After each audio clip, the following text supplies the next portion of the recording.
तो उन समस्या को पहले वहीं पे खत्म करना है, उसके बाद मेजर समस्या जो है उस पर आते हैं।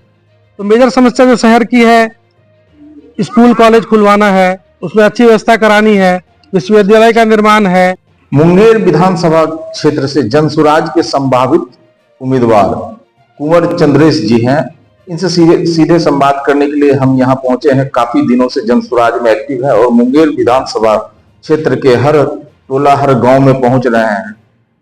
प्रशांत किशोर के संदेशों को जन जन फैलाने को लेकर हम सीधे इनसे बात करेंगे। केवल भारत में आपका स्वागत है। धन्यवाद।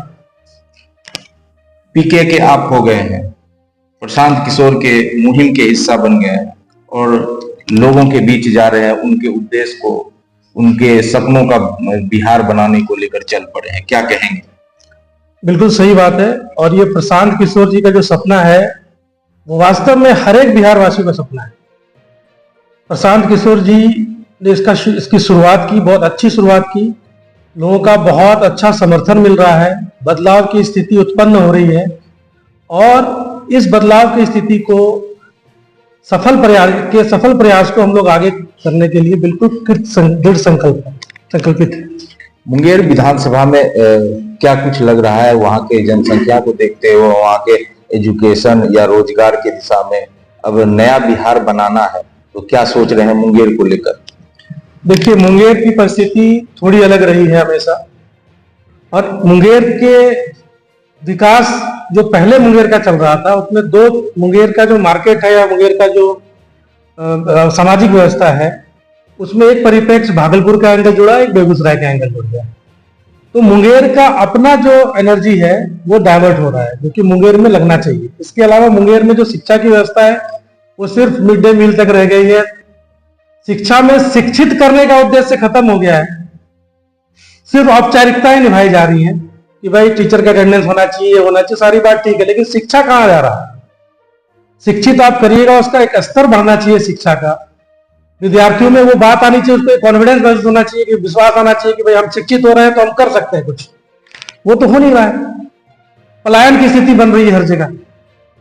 हम शिक्षित होकर कुछ कर सकते हैं नहीं, हम जाएंगे कहीं जाके नौकरी करेंगे, कुछ और करेंगे, मजदूरी करेंगे, मेहनत करेंगे, सारी की सारी मानसिकता यहाँ आके टिक गई है। ये मानसिकता खत्म हो गई कि हम अपनी जगह का विकास कैसे करेंगे, हम अपनी जगह क्या कर सकते हैं, मुझे व्यवस्था क्या मिलेगी यहाँ पर हमें, उन सारी चीजों को लोगों ने सोचना बंद कर दिया। लोग बिल्कुल निराश है कि यहाँ कुछ नहीं हो सकता है। चलिए, लोगों ने सोचना बंद कर दिया, लोगों में एक विश्वास है प्रशांत किशोर 2025 में कुछ कमाल करने वाले हैं। खास करके युवाओं जो उनके बारे में सोच रहे हैं, पलायन के बारे में मुंगेर में क्या रूट मैप आप देख रहे हैं, आप अपने स्तर से, कि क्या उसमें तलाश रहे हैं? देखिए, पलायन को रोकने के लिए हमारा जो एजेंडा है, जनसुराज आएगा 5 चीज हो जाएगा। उसमें पहला एजेंडा ये है कि पलायन को रोकना है। उसको कैसे रोक सकते हैं, उसके लिए स्कीम है। उसके लिए सबसे अच्छी स्कीम यह है कि जो बिहार के अंदर पैसा का सृजन हो रहा है, बैंकों के माध्यम से जमा हो रहा है, उसको बिहार में ही लगाएं। आज बैंक से पैसा जो बाहर चला जाता है, हमारे टैक्स का पैसा हमारे यहां जा रहा है लेकिन वो बाहर चला जा रहा है, उसको यहां रोक के उसको यहाँ के कार्यों में लगाएं। इसके अलावा उन सारी चीजों को बाहर निकाल के रखना जो हर एक लोकल लेवल का एक पोटेंशियल होता है। मुंगेर का अपना एक पोटेंशियल है, टूरिज्म का पोटेंशियल है, वाणिज्यिक पोटेंशियल है। उन सारे पोटेंशियल को यहीं के लोगों के द्वारा जानकर इसमें ये चीज हम कर सकते हो कि उसकी व्यवस्था बनानी, ताकि यहाँ के लोग यहाँ रुके। भाई, जहां लेबर फोर्स होती है, जहां काम करने वाले लोग होते हैं, इंडस्ट्री वहां लगनी चाहिए ना। तो हमारी लेबर बाहर जाके दूसरे की इंडस्ट्री में काम करे तो हमारे यहाँ इंडस्ट्री लगे, वही काम करें हमारे यहाँ के लोग, अपने घर का खाना खाएं, अपने घर में रहें। तो ये व्यवस्था बनाने की दिशा में सबसे बड़ा होता है आर्थिक कदम। तो आर्थिक कदम उठा रहे हैं। दूसरा हमारा एक एजेंडा है कि महिलाओं को 4% की दर पे ब्याज देना, ब्याज पे ऋण देना। उससे क्या होगा, महिला सशक्तिकरण होगा और महिला कुछ ना कुछ कारोबार घरेलू तौर पे करेंगे। बहुत सारे कारोबार होते हैं जो लोग जगह जगह करते हैं। कुंवर जी, हम यहाँ रोकेंगे कि ये जो आपने डायग्राम बनाया है जी विकास को लेकर, ये पीके के जो एजेंडा में शामिल है, पर हर जिला में एक अलग कॉन्सेप्ट हो रहा है। आप मुंगेर प्राचीन धरोहर है, योग नगरी है। यहाँ का कुछ अलग आपने बताया कि बेगूसराय हो या मुंगेर हो, ये इसके बीच में मुंगेर पड़ रहा है। और मुंगेर का आप मुंगेर से हैं और मुंगेर में अभी जनवरी से इस मुहिम का हिस्सा बन रहे हैं। मुंगेर में जो तकनीकी विकास होना चाहिए, चाहे बंदूक फैक्ट्री में जितने भी मजदूर हैं, यहाँ किस चीज के लिए विकसित है? योग के लिए विकसित है। तो दुनिया अपना रही है मुंगेर को, लेकिन मुंगेर अपना लोग, यहाँ के लोग जो है उस योग को समझ पा नहीं रहे। आपको नहीं लगता है कि इस क्षेत्र में भी, योग के क्षेत्र में भी यहाँ का विकास है? देखिए, आपने योग की बात कही, बहुत अच्छी बात है। सर्टेनली योग, क्योंकि हम लोग का यहाँ घर है बजाश्रम में, वहीं से लगा कि योग इतना बड़ा योग का महत्व हम लोग शुरू से जुड़े हुए। योग को दुनिया तक पहुंचाया गया है, योग का बहुत अभूतपूर्व योगदान। और मुंगेर को निश्चित तौर पे योग नगरी कहा भी जाता है, और योग के दुनिया में मुंगेर का नाम भी किया जा सकता है, एक पर्यटन स्थल बनाया जा सकता है। बहुत सारी संभावनाएं हैं, उस पर बातचीत की जा सकती है, इसमें कोई दो मत नहीं है। मुंगेर का इस तौर पे भी विकास किया जा सकता है कि भाई एक योग नगरी है और यहाँ पर्यटन स्थल बने। पर्यटन स्थल यहाँ बहुत सारे, इसका विकास हो भी रहा है धीरे धीरे, उसमें तेजी लानी है। अभी केंद्र सरकार ने बहुत सारे जलाशयों के लिए पैसा दिया है हर एक राज्य में, उसके उद्धार के लिए, टूरिज्म स्पॉट बनाने के लिए। मुंगेर का कोई जगह नहीं है उसमें। बिहार में 2 ही जगह है, एक सहरसा है, एक और दूसरी जगह है। तो अगर प्रयास करें हम लोकल लेवल पे, तो यहाँ भी वाटर बॉडीज हैं जहां पर टूरिज्म बढ़ाया जा सकता है।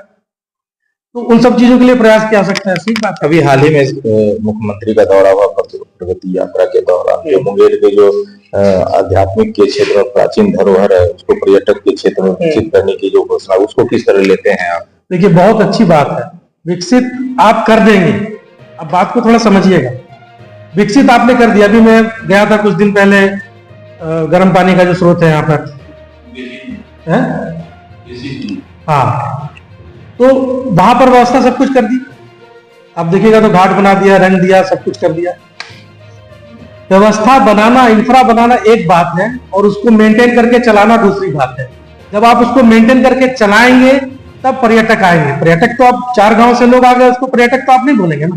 पर्यटक होगा जब उसका जोर शोर से आप प्रचार करें, राज्य स्तरीय पे, देश स्तर पे, वहां पर लोग अट्रैक्शन हो, कुछ फोटोग्राफ्स लगा और लोग वहां आए। जब वहां लोग आएंगे तो सबसे पहले क्या देखेंगे, क्या व्यवस्था है। उस व्यवस्था में सब कुछ आता है, प्रशासनिक व्यवस्था से लेके, खाने पीने की व्यवस्था से लेके, ठहरने की व्यवस्था से लेके सब कुछ। या एक टूर प्रोग्राम के तहत वहां आए। अब वहां पर जाएंगे, आप देखेंगे जो कुंड आपने बनाया उसमें पूरे गांव वाले कपड़ा धो रहे हैं बैठ के। तो बुरा मानने वाले कोई बात नहीं, गांव वालों की अपनी जरूरत तो करते आ रहे हैं बहुत दिन से। लेकिन आपको व्यवस्था ऐसी बनानी है कि टूरिस्ट आए तो वो भी उस कुंड में आनंद ले। उसके लिए कोई वैकल्पिक व्यवस्था बनाई जाए। टिकटिंग रख दीजिए आप, उससे कुछ वाणिज्य भी, 10-20 रुपए का टिकट रखने से ऐसा कुछ दिक्कत नहीं है। व्यवस्था में सुचारू रूप से आवंटित होता रहेगा और वो चलता रहेगा, मेंटेन रहेगा। कहने का मतलब बनाने से ज्यादा जरूरी है व्यवस्था को बनाए रखना, मेंटेन रखना। चलिए कुंवर जी, हम फिर कुंवर जी के पास आएंगे, कुंवर चंद्रेश जी के पास आएंगे और सीधे संवाद कर रहे हैं। जनसुराज के हो गए हैं और मुंगेर के संभावित उम्मीदवार हैं, तो बहुत सारे सवाल हम इनसे पूछेंगे जो मुंगेर विधानसभा से जुड़े हुए। कुमार चंद्रेश जी हैं और अब इनके बारे में जो सामाजिक राजनीतिक दृष्टिकोण से जो अनुभव है शिक्षा के क्षेत्र में इन्होंने, और पढ़ाई लिखाई क्या किए हैं, और सबसे बड़ी बात है योग उम्मीदवार लोग इनको बता रहे हैं जनसुराज के ये हैं। तो कुंवर जी, क्या आपका शिक्षा दीक्षा रहा, सामाजिक अनुभव क्या रहा है? देखिए, शिक्षा दीक्षा मेरा जो ISC हुआ वो सेंट जेवियर्स कॉलेज रांची से हुआ है। इसके बाद इंजीनियरिंग करने चले गए हम BIT सिंदरी, वहाँ सिविल इंजीनियरिंग से मैंने इंजीनियरिंग की। उसके बाद कई जगह नौकरी की, उसमें NTPC है, NBCC है, पावर ग्रिड कॉर्पोरेशन है, बड़ी बड़ी कंपनियां हैं। इंजीनियरिंग सर्विसेज में मेरा UPSC 2009 बैच से मेरा सिलेक्शन हुआ, चयन हुआ। उसके बाद मैंने अलग अलग राज्यों में सेवाएं प्रदान की, मोस्टली रोड और बिल्डिंग, टनल, इन सब के कंस्ट्रक्शन में रहा। और उस दौरान, कंस्ट्रक्शन के दौरान जो मेरे से बन के थी, सब जगह मुझे एक चीज समझ में आया, हर जगह बिहार के मजदूर बहुत आते थे, बहुत ज्यादा। उनकी अपनी समस्या होती थी रहने की, खाने की, और जो कॉन्ट्रैक्टर्स होते थे उनके तरफ से भी बहुत सारा चीज जो उनको कानूनी रूप से मिल सकता था, हमारे कॉन्ट्रैक्ट में लिखा होता था, उसको नहीं मिलता था। तो उन एज ए इंजीनियर इंचार्ज जब हम रहते थे वहाँ पर, तो उनको वो सारी सुविधाएं मुहैया कराना एक मेरा प्राथमिक जिम्मेदारी था कि भाई नहीं, लेबर को आप सब कुछ प्रोवाइड करिए, जो भी कॉन्ट्रैक्ट में लिखा है उसका अनुपालन होना चाहिए। तो उनको स्वास्थ्य से लेकर उनका जो वेजेज है और उनके रहन सहन की जो व्यवस्था है वो सारी व्यवस्था कराई जाती थी, और समय पर पैसा मिले और काम उस तरह से लिया जाए उनसे। और बिहार का होने के नाते उनकी भी एक उम्मीद रहती थी कि साहब बिहार के हैं, तो वो भी एक मेरा रहता था कि नहीं लोग ठीक से काम करें। तो मैंने लेख भी लिखा है इस बारे में, उनके जो हमारी पत्रिका होती थी केंद्र सरकार की, उसके अंदर मेरे लेख छपे हैं मजदूरों की स्थिति को लेकर के। उनके बच्चों के एजुकेशन के लिए हमने साइट पे एक क्रेच खुलवा दिया, वहाँ स्कूल में व्यवस्था कराई। जो शिक्षक वहाँ लोकल हैं वो आके 2 घंटा पढ़ाएं उनके बच्चों को। उनके बच्चे ऐसे बालू मिट्टी से खेलते रहते थे, तो वो भी कॉन्ट्रैक्ट में प्रावधान डलवा के वो भी करवाया। तो ये सारी व्यवस्थाएं जो मेरी उपस्थिति में वहाँ हो जानी चाहिए वो हुई। इसके अलावा मेरा LLB मैंने किया दिल्ली यूनिवर्सिटी से, लॉ में ग्रेजुएशन। उसके बाद मैं पढ़ने के लिए बाहर गया, हांगकांग विश्वविद्यालय से मेरा मास्टर्स हुआ। और उसके बाद लगातार मैंने जॉब छोड़ दी अपनी, और जॉब छोड़कर मैं लगातार 2019 से जनसुराज की मुहिम से जुड़ा हुआ हूँ, और एक अधिवक्ता के तौर पे भी काम कर रहा हूँ, जिसमें कि हर तरह का कानूनी सलाह है, किसी भी कोई दिक्कत है तो उसको भी समझना सुनना। तो ये जनसुराज के आप हैं, और प्रशांत कुमार के क्या सोच के तहत आप उनसे जुड़े हुए? देखिए, राजनीति तो हमेशा से होती रही, लेकिन राजनीतिक तौर पे सुदृढ़ करके खुद को और समाज के लिए ही काम करना, ये एक बहुत अलग सोच है। और जैसे बिहार में चल रहा है 40 साल से, आप और हम देख रहे हैं, कुछ करके आगे बढ़ जाना। कुछ और लोग तो दिन दूना रात चौगुना कर रहे हैं तरक्की, हमारे लोग वहां जाके तरक्की उनको करवा भी रहे हैं। हमारे लोग वहां मेहनत कर रहे हैं, मजदूरी कर रहे हैं, बोझा ढो रहे हैं, सब कुछ कर रहे हैं, और उनकी वो भी सह रहे हैं, उनकी बातों को भी सह रहे हैं। अच्छा, कोई बहुत अच्छा व्यवहार तो नहीं होता है। तो हमारे यहाँ ये चीज क्यों नहीं हो रहा है? आज चाइना में सारी मल्टीनेशनल कंपनी चली गई, भाई सस्ती लेबर है या लेबर अवेलेबल है, सब लोग वहां लगाओ भाई फैक्ट्री। तो हमारे यहाँ से लोग गुजरात में या किसी और, मैं किसी स्टेट को नहीं बोल रहा, हर एक स्टेट में लोग जाके काम करते हैं, तो हमारे यहाँ कंपनी आगे क्यों नहीं लगती है? इसमें विचार करने की जरूरत है, क्योंकि आप व्यवस्था नहीं दे पा रहे हैं, हम व्यवस्था नहीं दे पा रहे हैं बिहार में। तो क्यों नहीं दे पा रहे हैं भाई? पिछले कई सालों से डबल इंजन चल रही है बिहार में भी, तो बिहार में प्रगति क्यों नहीं होती है? बिहार में इंडस्ट्री क्यों नहीं आती है? हमारे लेबर क्यों मजबूर है बाहर जाके काम करने के लिए? मॉरिशस के आए थे प्रधानमंत्री, बोल रहे थे बिहार में से हमको लेबर चाहिए, वाह, वहां से मॉरिशस से सबसे ज्यादा इन्वेस्टमेंट होता है भारत में, बिहार में इन्वेस्टमेंट करा देते। तो ये बहुत सारी समस्याएं हैं जिसको सिर्फ व्यवस्था चाहिए और उसका समाधान हो जाए। चलिए, इसलिए व्यवस्था परिवर्तन की आवश्यकता है। चलिए, व्यवस्था में परिवर्तन की बात जो है कुंवर जी कर रहे हैं, कुंवर चंद्रेश जी, लेकिन जनता का सुंदर राज कैसे बनेगा? जनता का सुंदर राज बहुत ही सरल है, अगर समझना चाहें तो। आप जनता तक जाइए, उनसे खुद बैठ के पूछिए, पंचायत स्तर पर, प्रखंड स्तर पर, कि आपकी समस्या क्या है। आप इसी मोहल्ले में पूछिए आपकी समस्या क्या है, आपको तुरंत पता चल जाएगा। बोल देंगे नाली बहता है सालों भर, ये रोड साल भर टूटा रहता है, यहाँ पर ये बिजली में तार खराब है, वहां तक पोल डलेगा। कहीं कोई और कुछ समस्या बताया, कोई बोलेगा स्कूल में खेलने की व्यवस्था नहीं है, लैब ठीक से काम नहीं करता है, प्लेग्राउंड नहीं है, पार्क नहीं है, समस्या है। अब सवाल यह है कि भाई सरकार में रह के अगर आप लोकल जो भी उनकी समस्या है उसको समझ लें एक बार, और संकल्पित हो जाए कि नहीं इसका निराकरण करना है किसी तरीके से, तो लोग आपको सामूहिक प्रयास देंगे। ऐसा नहीं है, हर एक आदमी चाहता है कि पहले मेरा मौलिक, उन समस्या को पहले वहीं पे खत्म करना है, उसके बाद मेजर समस्या जो है उस पे आते हैं।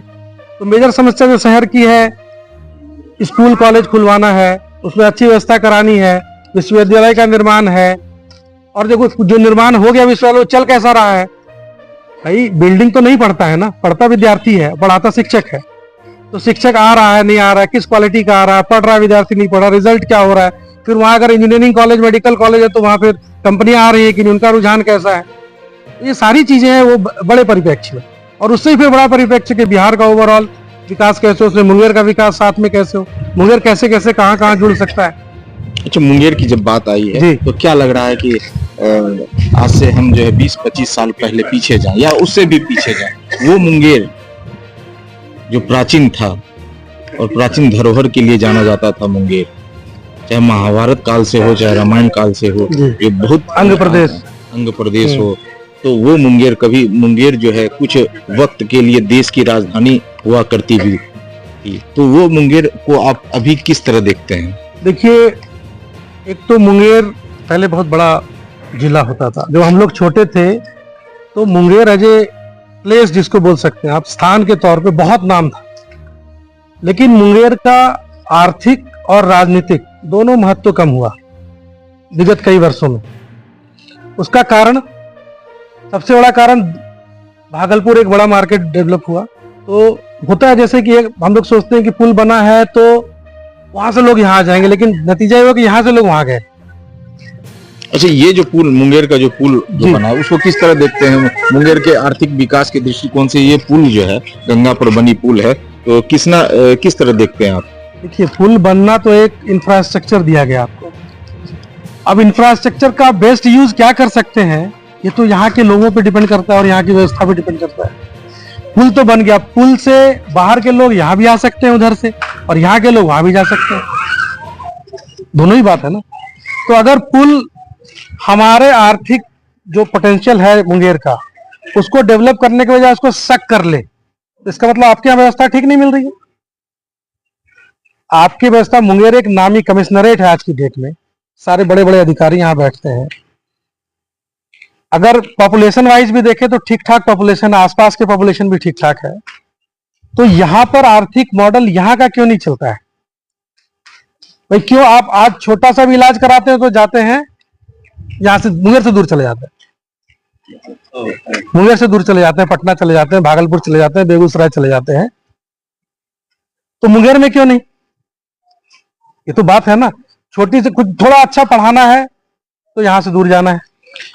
चलिए, लंबी बात हुई, इनसे और भी बात करेंगे हम, क्योंकि मुंगेर के संभावित उम्मीदवार हैं और इनका सोच बहुत विकसित है मुंगेर को विकसित करने का। मुंगेर का जो प्राचीन धरोहर है वो धीरे धीरे जो कम होता जा रहा हो हर क्षेत्र में, उसको विकसित करने को लेकर इनका जो प्रयास है निश्चित रूप से सफल होगा आने वाले दिनों में, क्योंकि सामूहिक सोच से ही जो मुंगेर को विकसित करने का ये इन्होंने ठाना है। और प्रशांत कुमार के जो उद्देश्य है उनको जन जन पहुंचाने को लेकर कुमार चंद्रेश जी अपनी टीम के साथ जन स्वराज की मुहिम में लगे हुए हैं। क्या मुंगेर वासियों को कहना चाहेंगे? मुंगेर वासियों को मेरा एक ही संदेश है, अब नहीं सहेंगे, आगे बढ़ेंगे और परिवर्तन करके रहेंगे। वाह, इन्होंने एक अपना सोच के तहत जो संकल्प लिया है मुंगेर को आगे बढ़ाने के लिए, ये केवल भारत भी ऐसे संभावित उम्मीदवार को भविष्य की शुभकामना देते हैं। बने रहे केवल भारत पर। और कुमार चंद्रदेश जी के अभियान से हम जुड़े हैं और इनके सपनों का मुंगेर बनाने को लेकर केवल भारत भी इनके कदम से कदम चलने का प्रयास करेंगे। अभी के लिए बस इतना।